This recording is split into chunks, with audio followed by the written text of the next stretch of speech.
All right, y'all, welcome to another video where we are learning to run together, or if you're a seasoned or veteran runner, where you're coming to give me some tips and tricks because I am as lost as it comes, or as they come, when it comes to how to do this appropriately. So a little backstory for you guys. I started running again. I am an active duty Marine who runs because it is required of me, not because I actually enjoyed it. And as of late, I've actually come to enjoy it, and I've picked it up as a hobby. And in that, I'm uncovering a lot of things. So I'm learning that running shoes, specific running shoes, are a real life thing, as in, like, you have shoes that you're supposed to wear as your dailies, you have shoes that are supposed to be for like tempo, and then you have shoes that are supposed to be for race day. So was oblivious to that. I was unaware of the tracking devices that are available and are at your disposal when it comes to the running community. And apparently, I seem to be the only one, and I can't be the only one. Someone in the comments, please back me up. I can't be the only one that has been running entirely on vibes. What I mean by this is, so I started running by doing a 30-day challenge. I was going to do 3 to 5 miles a day for 30 days. It turned into a passion. At first, I was going to quit. I was like, this is rough. It sucks. I don't want anything to do with this. About day 5 or 6 into it, my Achilles tendons were on fire. I clearly have plantar fasciitis. And there was a host of other things that, when you just start moving your body out of nowhere, that it's like, hey bro, what are you doing, right? So I was gonna call it, but I pushed through, and something happened around the 15-day mark where I started to enjoy myself. So here I am, about, I'd say, 2 to 3 months in, and I've been consistently running. I think to this point in February, I've ran somewhere in the ballpark of 40 miles today, and it is the 18th, so we still got a lot of month left, and I'm trucking. But what I mean by running on vibes is as of late, I have not been following a training plan. I do have a race that I'm preparing for. I signed up for my very first race a couple weeks back. It is the Marine Corps 1775K, which I think equals out to about 11 miles. So that'll be my first race. And then I plan on running the Marine Corps Marathon later on in the year. And in pursuit of the success of that race, I've been running, and with no training plan, like I said. So sometimes I get out there and I just run and see what happens. And I've had some success in that. I ran a half a marathon on like 3 weeks ago on a whim. I was supposed to go out and run 7 miles. I ended up running a half marathon, right? So I was like, dope, this is crazy. Well, fast forward to where I am now, because I ran a half marathon on a whim, I was like, we can do it whenever, right? So this last weekend, I went out there, and the intent was to run 8 to 12. And I didn't. I ran, 8 to 10. And I ended up running 12. Why?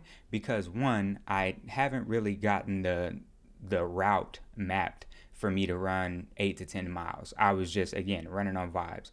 But I got to 10 miles, and I was like, I'm a Marine. We got to do one for Chesty. So I did 11 miles. But then I was like, Chesty has no care of who I am. But you know who does? My Lord and Savior, Jesus Christ. So if I ran one for Chesty, I got to run one for Jesus too. So I ended up running 12 miles. But this time around, the 13 miles, I struggled, I think, starting at around mile 9. And the same thing happened here, except for this time, I really started breaking down. Like, my right hip and my left ankle both no longer wanted anything to do with running. And I drug it in. I did finish the run. I drug it in, and I posted about it. And I was like, hey, I struggled this 12-mile run. Anybody have any type of idea as to why that would have happened?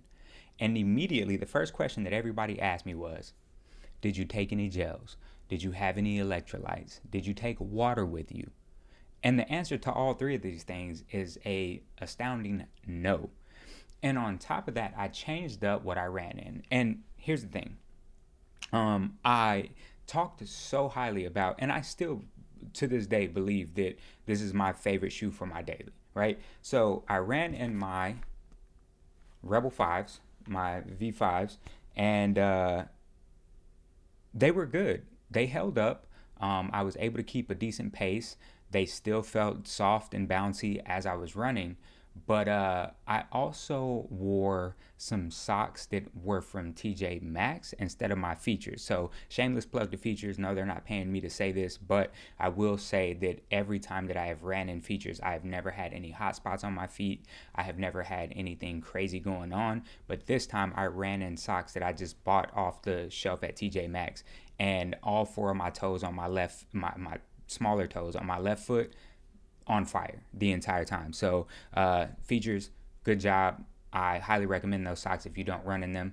But yeah, so I was running in my Rebel 5s and they held up, but they were not nearly as comfortable as what it was when I ran my half marathon and the Vomero Premiums, right? So this was solid. I do still recommend these as dailies. I still recommend them even for long runs, but definitely not as comfortable as the Vomero Premiums.